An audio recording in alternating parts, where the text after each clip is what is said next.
Hello बच्चों, तो कैसे हैं आप लोग। उम्मीद करता हूँ आप लोग बहुत अच्छे होंगे। तो चलिए आज की इस वीडियो में हम सीखने जा रहे हैं फैक्टर निकालना। फैक्टर कैसे निकालेंगे, जिसको हिंदी में बोलते हैं गुणनखंड। गुणनखंड हम कैसे निकालेंगे इस वीडियो में हम एक एक करके आपको समझाएंगे। आप शुरू से अंत तक बनाए रखिए, वीडियो को स्किप मत कीजिएगा, नहीं तो आपको कंसेप्ट क्लियर नहीं हो पाएगा। तो चलिए हम एग्जाम्पल के तौर पे क्वेश्चन कुछ दिया हुआ है, हम बनाते हैं, इसको प्रैक्टिस करते हैं, फिर हम समझते हैं। तो यहाँ पर आप देख सकते हैं ये जितने भी क्वेश्चन है हम एक एक करके बनाएंगे, आपको 100% लेके समझ में आ जाएगा। तो पहला नंबर क्वेश्चन जो लिखा हुआ है a² + 8a + 16z, हमें पहला और लास्ट वाला को देखना है, वो परफेक्ट स्क्वायर आ रहा है या नहीं आ रहा है। तो यहाँ पे हम देख रहे हैं a जो है a का परफेक्ट स्क्वायर और यहाँ पे 4 का परफेक्ट स्क्वायर।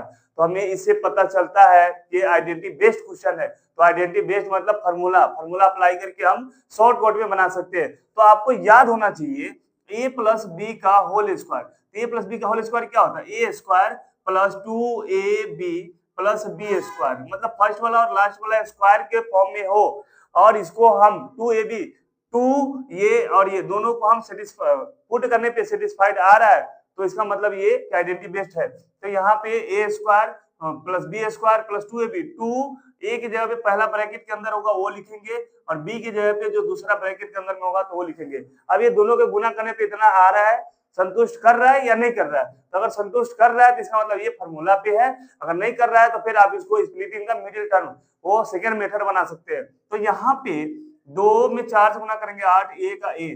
तो यहाँ पर कौन सा फार्मूला, अगर ऐसा दिया हुआ तो हम ये लिखेंगे ना, a² + 2ab + b²। ये किसका फार्मूला है? तो a + b का होल स्क्वायर। वैसा ये किसके आइडेंटिटी पे बेस्ड है? तो a + b का होल स्क्वायर। तो a क्या है? तो a हो गया हमारा a, b क्या है? तो 4, इसका लिखेंगे स्क्वायर। अब ये स्क्वायर जो है हमें अगर फैक्टर निकालना होता है तो 2 टर्म में लिखना पड़ता है, ब्रैकेट वाला। तो यहाँ पे 2 का स्क्वायर तो हम 2 गुने 2 भी लिख सकते हैं या 4 भी लिख सकते हैं। तो यहाँ पे हम इसको बड़ा एक्सपेंड नहीं करेंगे क्योंकि ये ऑलरेडी एक्सपेंड है, तो इसको हम छोटे में ब्रैकेट में लाना है। तो यहाँ पे हम 2 बार लिख देंगे, क्या लिखेंगे?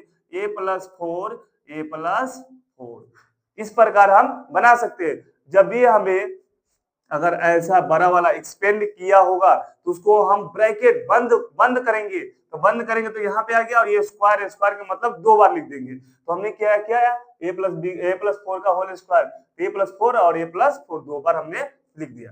चलिए अब हम अगला क्वेश्चन की तरफ, इसमें देखते हैं ये आइडेंटिटी है कि नहीं है। तो अभी हम जितने भी क्वेश्चन बनाएंगे सारे आइडेंटिटी बेस्ड है क्वेश्चन। तो यहाँ पे हमें ये देखना है ये जो p है किसका स्क्वायर है? तो p का स्क्वायर, लास्ट वाला ये 25 किसका स्क्वायर है? 5 है, 5 का स्क्वायर।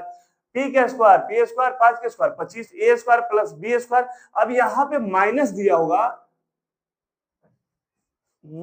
होगा तो माइनस लगा देंगे 2ab। तो 2a की जगह पे जो पहला ब्रैकेट के अंदर वो लिखेंगे, और b की जगह पे जो दूसरा के ब्रैकेट में होगा वो लिखेंगे, तो 2ab। ठीक है। अब ये कौन सा फॉर्मूला पे बेस्ड है? तो a - b का whole square, a² - 2ab + b²। तो अगर बड़ा वाला एक्सपेंड दिया होगा तो उसको छोटा वाला लिखेंगे। तो बड़ा वाला यहाँ पे दिया तो छोटा वाला क्या होगा? ये कौन सा फॉर्मूला पे आइडेंटिटी पे बेस्ड है? तो a - b का होल स्क्वायर। तो यहाँ पे लिखेंगे p - 5 का whole square, a - b। a कौन सा है? p, b कितना है? 5, तो इसका होल स्क्वायर। तो जब भी माइनस में होल स्क्वायर आ जाए तो उसको हम माइनस में ही 2 बार लिख देंगे। तो p - 5 ब्रैकेट p - 5। इस प्रकार हमारा हो गया कंप्लीट। चलिए नेक्स्ट क्वेश्चन, तीसरा नंबर जो है, हमें स्टार्टिंग वाला और लास्ट वाला देखना है कि परफेक्ट स्क्वायर किस चीज का है, किसका है।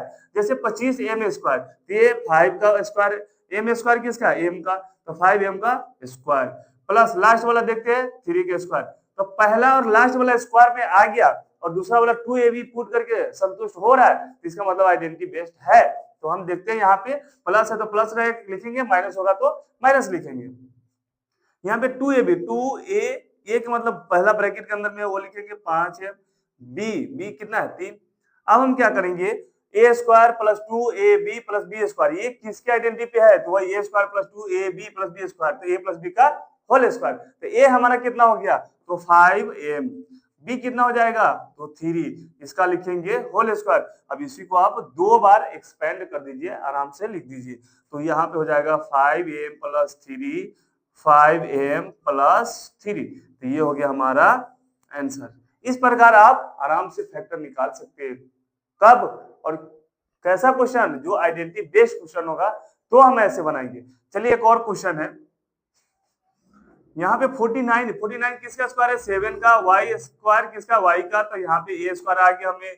b 36 किसका स्क्वायर है? 6 का। 6z का स्क्वायर करेंगे तो 36z स्क्वायर आएगा। अब हमें सेटिस्फाइड करना 2ab इसके बराबर आ रहा है या नहीं आ रहा है? तो 2ab 2a के मतलब हुआ ब्रैकेट वाला पहले ब्रैकेट के अंदर में तो 7y, b वाला दूसरे ब्रैकेट के अंदर में तो 6z है तो 6z। तो 6 7 दूना 14, 14 सत्ते 14 छक 84, 84 जेड y आ गया कि नहीं आ गया? तो मतलब संतुष्ट कर रहा है। इसका मतलब ये फॉर्मूला पे है। तो ये a प्लस बी का whole square, a square plus B square plus 2ab, तो ये a प्लस बी का होल स्क्वायर है। तो a हमारा क्या आ गया? 7y और 6z b हो गया। तो इसका हम होल स्क्वायर लिखेंगे। अब इसी को दो बार लिख दीजिए, 7y plus 6z, 7y plus 6z। इस प्रकार हम बना सकते हैं कौन सा क्वेश्चन जो फॉर्मूला पे हो या आइडेंटिटी बेस्ड क्वेश्चन हो, तो हम फैक्टर निकालना हो तो ऐसे हम आराम से बना सकते हैं। अभी बहुत सारे क्वेश्चन बनाएंगे, इसको आप नोट कर लीजिए। नेक्स्ट क्वेश्चन की तरफ। तब ये जो क्वेश्चन है इसको हम बनाएंगे, ये आइडेंटिटी बेस्ड क्वेश्चन नहीं है। इसको हम स्प्लिटिंग द मिडिल टर्म, मध्य वाला को हम ब्रेक करके बनाएंगे, इसका फैक्टर निकालेंगे। तो चलिए हम बनाते हैं। यहाँ पे देख रहे हैं कि पी स्क्वायर, यहाँ पे कोई अगर कांस्टेंट नहीं है, कोफिशिएंट नहीं है तो 1 मान लेंगे और ये 8 मान लेंगे। तो पहला और लास्ट को गुना करने पे, पहला और लास्ट को गुना करने पर कितना आ रहा है? 8। बीच वाला क्या है? बीच वाला जो कोफिशिएंट को लेना है, कांस्टेंट वाला को लेना है, तो 6 है। तो 6 वाले को दो ऐसा नंबर लो कि जोड़ या घटाओ, दोनों के जोड़ या घटाव करने पे 6 आना चाहिए और वही दोनों नंबर को गुना करने पे 8 आना चाहिए। तो मान लेते हैं 4 और 2 को हम जोड़ते हैं तो ये तो 6 आएगा और ये दोनों के अगर हम गुना करते हैं तो 8 आता है। तो इसका मतलब ये हुआ कि हमारा ये सेटिस्फाइड कर रहा है। तो अब हमें इसको गुणनखंड बनाना हो तो हम कैसे बनाएंगे? तो पहला वाला जो लिखा हुआ है 1p स्क्वायर और लास्ट वाला जो लिखा हुआ है उसको आप सेम लिख दो। इसका नाम जो है स्प्लिट द मिडिल टर्म, मतलब स्प्लिट का मतलब होता है अलग करना, बढ़ाना। तो हम बीच वाला को स्प्लिट करते हैं, अलग अलग करते हैं। तो बीच वाला 6p है, तो इसको हम क्या लिखेंगे? 4p plus 2p। ये करने आ गया तो सारा क्वेश्चन हो गया सोल्व। तो इस तरीके से हमने क्या क्या 6p को 4p प्लस 2p लिख दिया। ठीक है। अब हम ये सभी को 3 टर्म था, 1 2 3 टर्म, अब हमने क्या किया? 4 टर्म कर दिया। इसको क्या किया? 4 टर्म। तो अब हम 4 टर्म जो है दो को अलग अलग पेयर कर दो। और फैक्टर के मतलब होता है उसको छोटा करना, छोटा ब्रैकेट में लाना। तो यहाँ पे देख रहे कुछ कॉमन है, ये दोनों में पी स्क्वायर मतलब p गुने p, और यह 4p है। क्या लिखेंगे? p स्क्वायर को p गुने p और 4p को लिख सकते हैं 4 गुने p। दोनों में कॉमन क्या है? सेम सेम क्या है? p है। क्या है? p है। तो हम p कॉमन लेंगे। क्या लेंगे? p।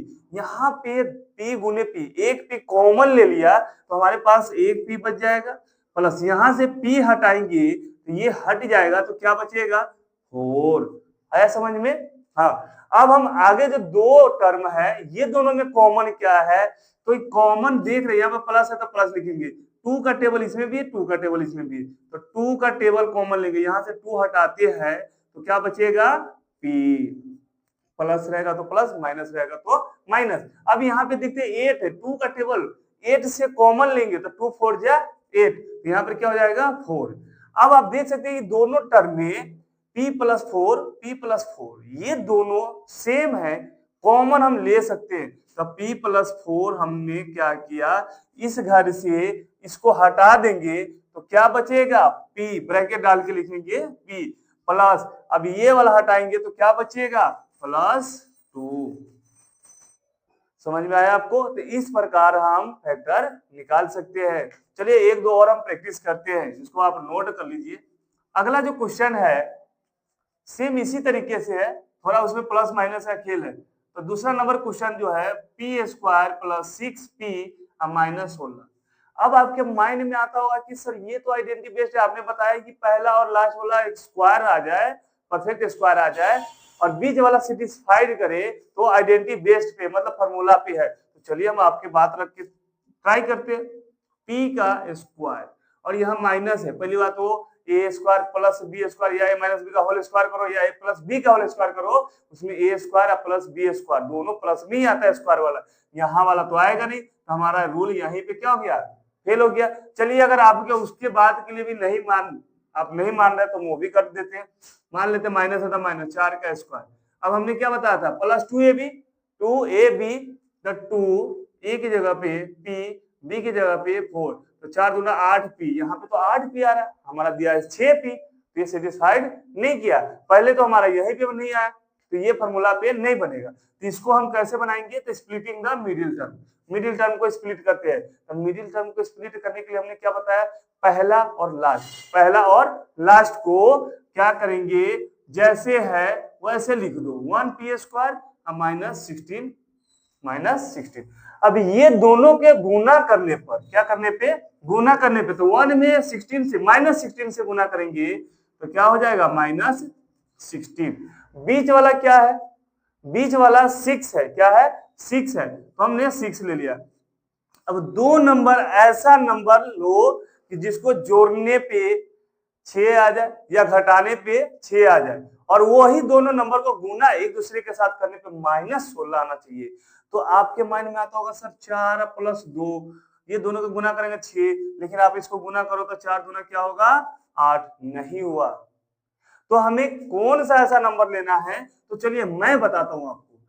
क्या हम 8 में से 2 घटाएंगे तो 6 आएगा, बिल्कुल आएगा। 8 और 2 ही क्यों लिया, तो मैंने बोला था दो ऐसा नंबर लो कि दोनों के एक साथ जोड़ने या घटाने पर 6 आना चाहिए और वही दोनों नंबर को गुना करने पे -16 आना चाहिए।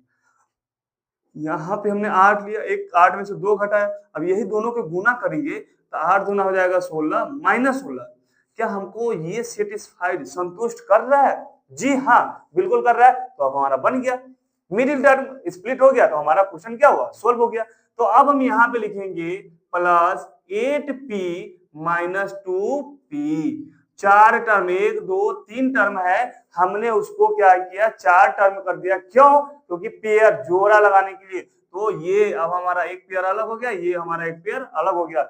ये दोनों में कॉमन क्या है, तो कॉमन p है, क्या है p, तो यहाँ p स्क्वायर के मतलब था p गुने p, एक p निकाल लिया तो क्या बचेगा एक p, तो यहाँ पे लिखेंगे p प्लस यहाँ से p हटा दिया ये गायब तो क्या हो जाएगा 8। अब ये दोनों में सेम क्या माइनस इसमें भी माइनस इसमें भी है, हाँ 2 का टेबल इसमें भी है 2 का टेबल इसमें भी है, तो -2 कॉमन लेते हैं, -2 कॉमन लेंगे तो p और माइनस कॉमन लेंगे तो क्या हो जाएगा माइनस माइनस प्लस, तो यहाँ पर हम लिखेंगे प्लस।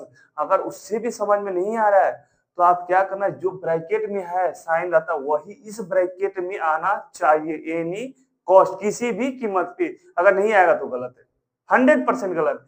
तो हम यहाँ पे माइनस माइनस कॉमन ले लेंगे तो कुछ नहीं बचेगा तो प्लस बचेगा, 2 का टेबल ले लेंगे तो क्या बचेगा 8। अब आप देख सकते हैं दोनों ब्रैकेट वाला है दोनों सेम है कि नहीं, सेम है। अब हम इसको कॉमन लेंगे तो p + 8 ये कॉमन लेते हैं, इस घर से ये पूरा हटाएंगे तो क्या बचेगा p, यहां से हटाएंगे तो क्या बचेगा -2, तो ये हो गया हमारा कंप्लीट। इस टाइप से हम फैक्टर निकाल सकते हैं, चाहे कितना भी इजी हो या कितने भी डिफिकल्ट क्यों ना हो। चलो एक और हम प्रैक्टिस करते हैं, तो ये आप नोट करते जाओ। वीडियो अच्छा लग रहा होगा तो आप लोग लाइक का बटन जरूर दबाते रहना और अपने दोस्तों को जरूर शेयर करना। चलिए हम एक क्वेश्चन और हम बनाते हैं। क्वेश्चन जो है Q square -10q + 21, question number 3। अब हमें इसको बनाना है, तरीका वही है, क्वेश्चन थोड़ा अलग है, यहाँ पे प्लस था यहाँ पे माइनस हो गया, कोई बात नहीं है सर, मैं जो स्टेप बाय स्टेप बता रहा हूं वैसे ही आप बनाते जाओ, 100% बन जाएगा। पहला रूल क्या बताया था, फर्स्ट और लास्ट को गुना करो, तो 1 में 21 से गुना करेंगे क्या होगा 21, बीच वाला लो अब -10, अब -10 को इस हिसाब से प्लस और माइनस करो। दो ऐसा नंबर लो कि दोनों के प्लस या माइनस करने पे -10 आना चाहिए और उसी नंबर को गुना करने पे 21 आना चाहिए। तो एक बात बताओ, -7 -3 दोनों के हम जोड़ते हैं तो -10 आता है और दोनों के गुना करते हैं तो माइनस माइनस प्लस 7 3 21। तो हमारा मिडिल टर्म मिल गया, मतलब -10 को -7 -3 लिख सकते हैं। तो पहला वाला जो है वो लिख दो क्यू स्क्वायर, लास्ट वाला जो है वो लिख दो +21, बीच में जो है -10 को -7 क्यू -3 क्यू, ये लिखना जरूरी है। माइनस, ये चीज समझना बहुत जरूरी है कि -10 क्यू को -3 या -7, -3 और -7 -10।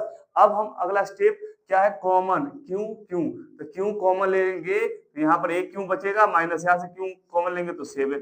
यहाँ पे देख रहे 3 का टेबल दोनों में सेम है, -3, यहाँ पे क्यू बचेगा, प्लस माइनस प्लस क्या हो जाएगा, माइनस और प्लस माइनस। तो यहाँ पे 3 का टेबल कॉमन निकालेंगे तो हो जाएगा 7। अब देख रहे क्यू -7 दोनों में सेम आ रहा है, इसका मतलब सही बन रहा है। तो हम क्या करेंगे, क्यू -7 कॉमन ले लेंगे तो यहाँ से हटेगा तो क्यू और यहाँ से ये कॉमन लेंगे तो -3। तो इस प्रकार हमारा हो गया कंप्लीट। तो अगर आपको कितना भी हार्ड, इजी या डिफिकल्ट कैसा भी क्वेश्चन दे बनाने के लिए कि आप इसका फैक्टर निकालो तो आप आराम से बना लोगे एक एक करके। आई होप वीडियो बहुत अच्छा लगा होगा आप लोगों को। अगर आपने लाइक नहीं किया तो लाइक कर दो और साथ में अगर आप नए हैं तो इस चैनल को सब्सक्राइब भी कर दो।